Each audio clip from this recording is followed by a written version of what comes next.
When you think of Studio Ghibli, there's probably a very specific image that comes to mind, most likely of Hayao Miyazaki's distinctive and gorgeous hand-drawn animation style, whether you think of Totoro, Princess Mononoke, Howl's Moving Castle, or one of his many other films. But Studio Ghibli is much more than that, and you might be surprised at how many times they've stepped outside their comfort zone and dipped their toes into completely unfamiliar territory for them. Between short films, commercials, music videos, video games, a television show, and even a live-action art house film, the studio has never been afraid of looking past the expectations their most fervent fans have for them.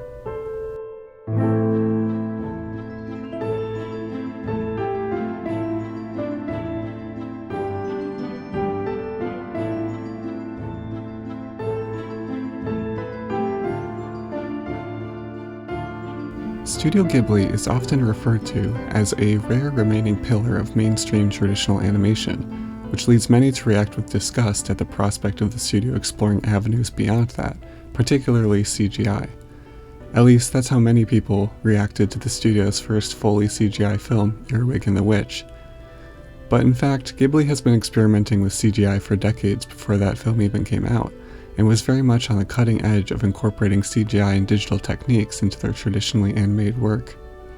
While many figures were involved with the development of CGI at Studio Ghibli, I find it interesting to focus on Yoshiyuki Momose, who first joined Studio Ghibli as a storyboard artist on Brave of the Fireflies. However, his work on Princess Mononoke, which released in 1997, really set the stage for what his role would be at the studio going forward, and began to establish him as a distinct voice from Ghibli's mainstay directors, without ever even getting a chance to direct a feature. See, around this time, Hayao Miyazaki was beginning to think about how CG animation could supplement the traditional hand-drawn work that had thus far defined his films.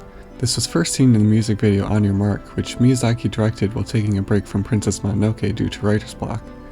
When Miyazaki decided to carry some of the CG techniques from that music video into Princess Mononoke, he brought Yoshiyuki Momose on as a CG producer. As Momose continued working with the studio, his work would continue to break from Ghibli's traditional style, as he was tasked with directing commercials, music videos, and short films. Momose's first work as a director was Ghibli's Episode 2, which was a short film released alongside The Cat Returns in 2002.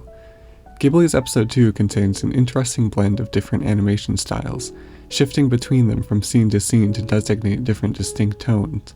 One segment has beautiful backgrounds that look right out of a storybook, as if they were drawn with color pencils.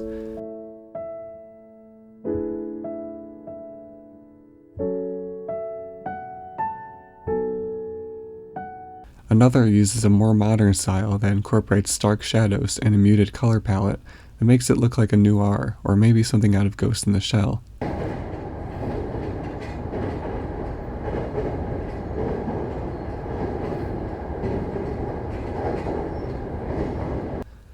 Another looks like it's drawn with a thick marker, using simple character designs and backgrounds, an uncommon sight for a Studio Ghibli film.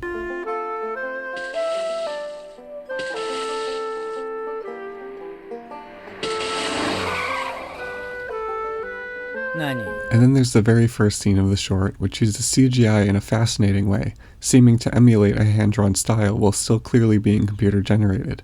It's actually pretty impressive what they managed to do with the medium back in 2002. The CGI is somewhat rudimentary, but that only makes it all the more interesting.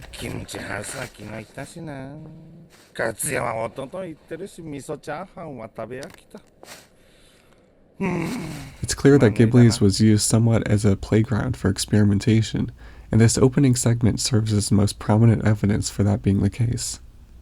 After Ghibli's Episode 2, Momose went on to direct a couple of commercials for House Food, which Miyazaki had also previously done. In Momose's commercials, the characters themselves are animated in a very typically Ghibli hand-drawn style, while the backgrounds utilize CGI and digital compositing methods to create the illusion of camera movement. It may not seem like much, but these commercials do point towards Momose's continued interest in finding new ways to blend CGI and hand-drawn animation.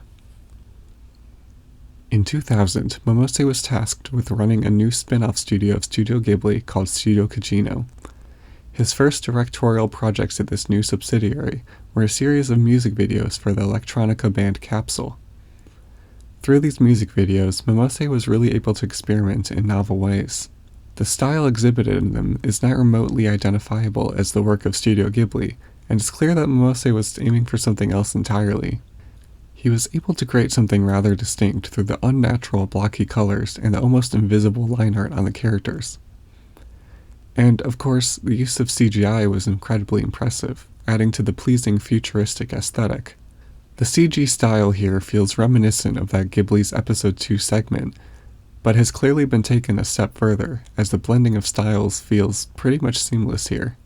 From what I can tell, many of the backgrounds are CGI, as well as some objects such as cars, whereas traditional animation is used for most of the character animation.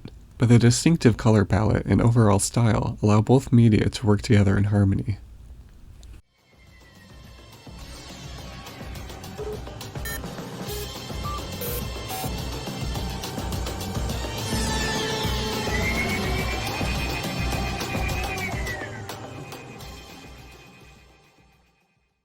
Momose's ability to find harmony between traditional and computer-generated animation would later have an unexpected but fitting application when Studio Ghibli was approached by the game developer Level 5 about collaborating on a video game project.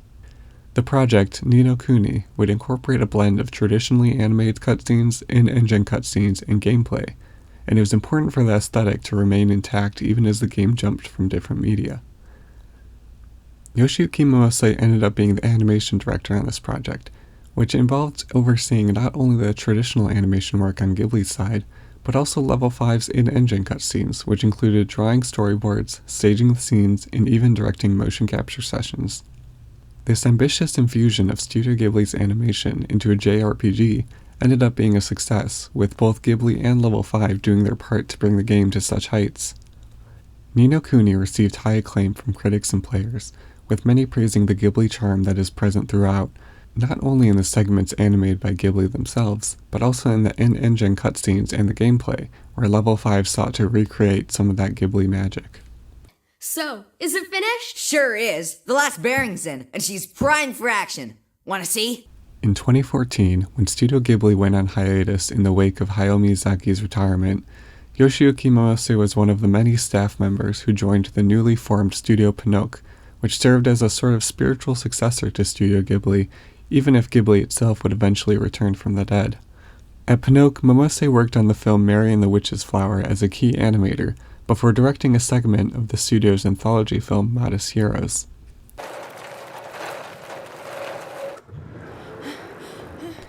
After that, he went on to direct a feature film for the first time, which was, perhaps fittingly, a movie adaptation of the Ni no Kuni video game series.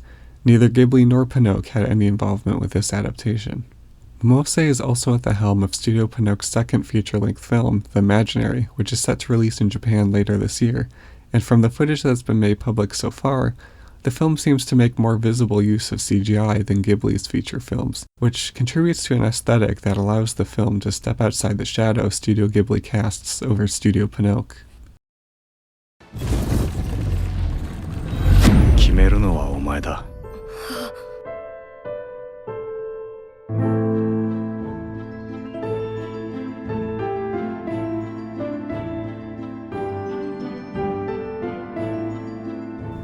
Studio Ghibli's exploration of CGI was not limited to Yoshiyuki Momose's work, though, as later, both Miyazakis would take a crack at their own work that heavily incorporates CGI. One such project was Ronya the Robber's Daughter, a television series directed by Goro Miyazaki that used cel shading to replicate a traditional anime style with CGI. Many of the backgrounds in the series were hand-drawn, but the characters were computer-generated, with the goal being to seamlessly combine these two elements without taking away from the magic of traditional animation. Reactions to this style were mixed. Cel shading has been used in many anime series, and although strides in the technology have been made over time, it will always have its supporters and detractors. This is the first time Ghibli fans rang the alarm bells over the sanctity of their beloved 2D animation studio being trampled on, as although the CG animation on the series was handled by a different studio called Polygon Pictures, Ghibli's brand was predictably used heavily in the show's marketing, hailed as Ghibli's first television series. The elder Miyazaki would also get his chance at a CGI work, as his first post-retirement project was a short film for the Ghibli Museum called Boro the Caterpillar, which is the first time he would animate a main character using CGI. Producer Toshio Suzuki was the one to suggest using CGI, as he believed the new challenge would spark creativity in the recently retired Miyazaki. For his part, Miyazaki mentioned being excited at the possibility of using CGI to achieve things he had wanted to do, but wouldn't be able to accomplish by hand. Although I have not seen the full short, which is exclusive to the Ghibli Museum's theater, the scarce footage available indicates that Miyazaki's attention to detail and visual aesthetic were not hindered by the use of this new medium, and that under his careful direction it could be used well. Not long after this, Ghibli released its first full CGI feature film, Earwig and the Witch, which was directed by Goro Miyazaki. Rather than the cel-shading style paired with the hand-drawn backgrounds of Goro's previous CGI work, Earwig was completely rendered in a more conventional CGI style, somewhat reminiscent of another CGI anime, the latest Lupin III entry. This stylistic decision garnered significant criticism from fans and critics. To me, the animation is not the film's worst problem, but it's also a film that cannot hide behind the beauty of its animation. With any other Studio Ghibli film, you can rest assured knowing that the very least you can get out of the film is some gorgeous animation. But with Earwig, any issues with the film's plot and characters are laid bare due to the relatively generic CGI. It feels like a shame considering how much interesting work had been done by the studio with CGI up to this point. From Yoshiyuki Momose's experimental music video animation to Hayao Miyazaki's artistically faithful CG Caterpillar, it seems as if the studio had every opportunity to use CGI in interesting, novel ways. But when it came to actually creating a feature, responsibility was delegated not to Hayao Miyazaki, who is hard at work at his next hand-drawn feature, nor to Yoshiyuki Momose, who is working with Studio Pinocchio on his own next feature, and all that experimentation amounted to very little in the end. You'll like it here. Every room is spick and span with tons of sunshine from all the huge windows.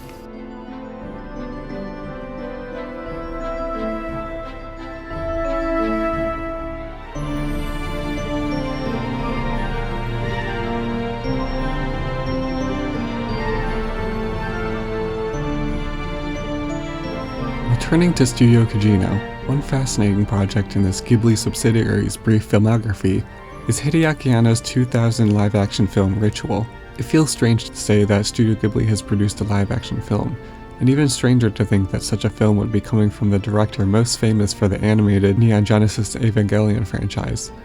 But Hideaki Anno, Studio Ghibli, and Miyazaki are all intrinsically intertwined with one another, owing to a long-standing relationship that began with the very film that created Studio Ghibli, Nausicaa of the Valley of the Wind, which also happened to launch Anno's professional career. Anno would return to Ghibli once more to work on Grave of the Fireflies before serving as one of the founding members of Gainax, where his first work was the TV series Nadia, The Secret of Blue Water.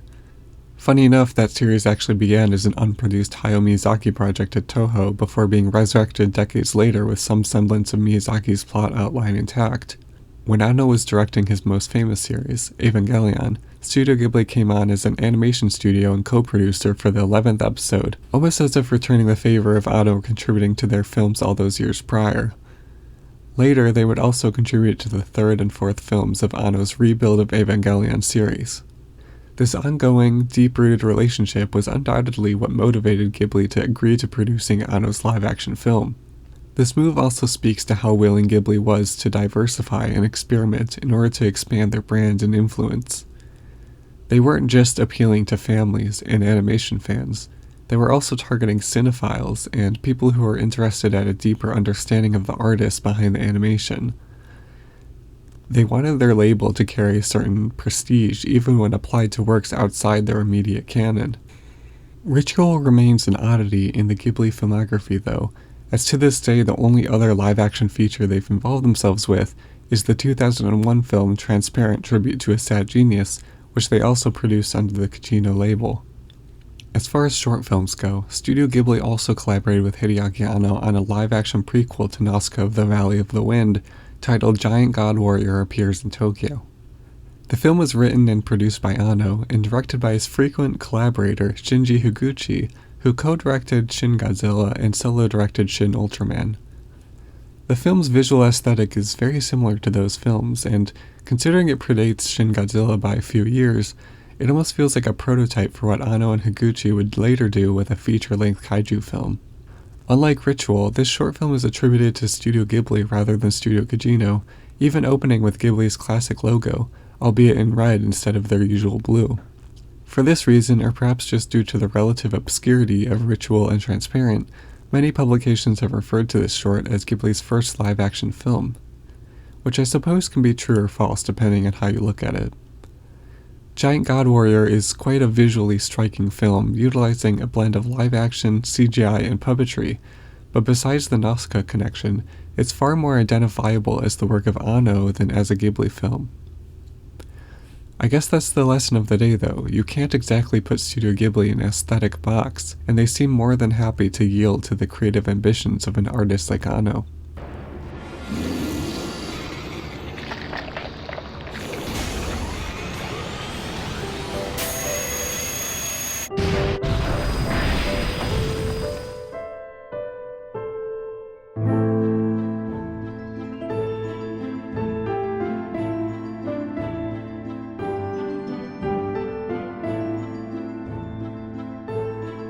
Case in point, as strange as Ghibli's involvement with Ritual was, this kind of deviation from their usual strategy would be echoed 16 years later, when the studio agreed to co-produce the film The Red Turtle, which was the feature directorial debut of an acclaimed Dutch animator named Michael de Dock de Wit.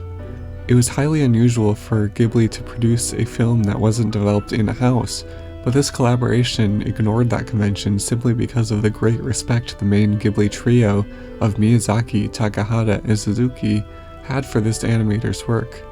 In co-producing the film, they were able to lend support without taking over authorial control, and they were able to bring it to audiences familiar with the Ghibli brand who might not have otherwise discovered the film.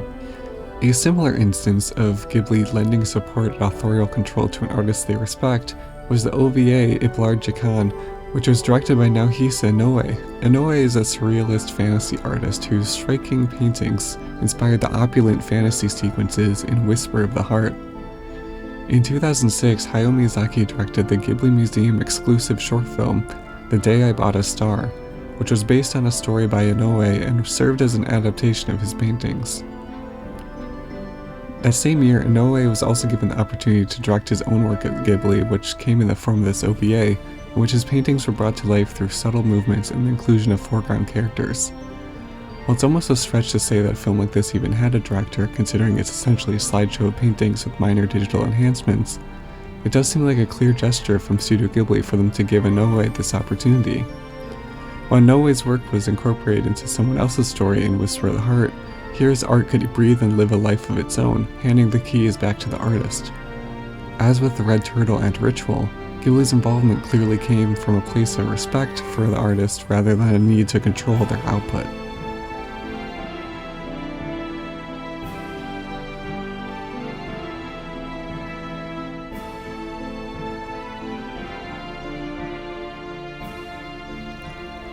Short films, music videos, commercials, and more have served as great sandboxes for Studio Ghibli to experiment with, not only in terms of developing and applying new techniques, but also in terms of giving new voices a chance at the helm without dedicating the resources that would be required for a feature.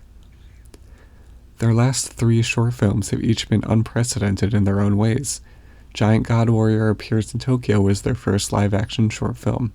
Boral the Caterpillar had Miyazaki's first CG animated main character. And Zen, Grogu, and Dust Bunnies, which released last year, was uncharacteristically tied to another company's IP. From the outside, Ghibli may even seem like a safe studio, one that has played by the same rules for the decades of its existence. But they've never been averse to experimentation, nor to pushing new boundaries, and they continue not to be, even as the studio's future is thrown into question. As much as they're a brand that owes a lot to nostalgia, the fact that they've maintained relevance for this long doesn't come down to them clinging to the past, but instead to their ability to evolve over time, the way Miyazaki began experimenting with CGI and digital techniques at the turn of the century, or the way Takahata has never been afraid to try a new style and stand apart from his fellow Ghibli colleague. They would not be where they are if they didn't position themselves squarely in the present. While maybe that doesn't quite lift the sting of the studio putting out something as vacant as Earwig and the Witch, if the studio is to continue existing in any capacity, I hope they will continue to allow themselves to evolve, rather than trying to recreate the lightning in a bottle held by their most popular films.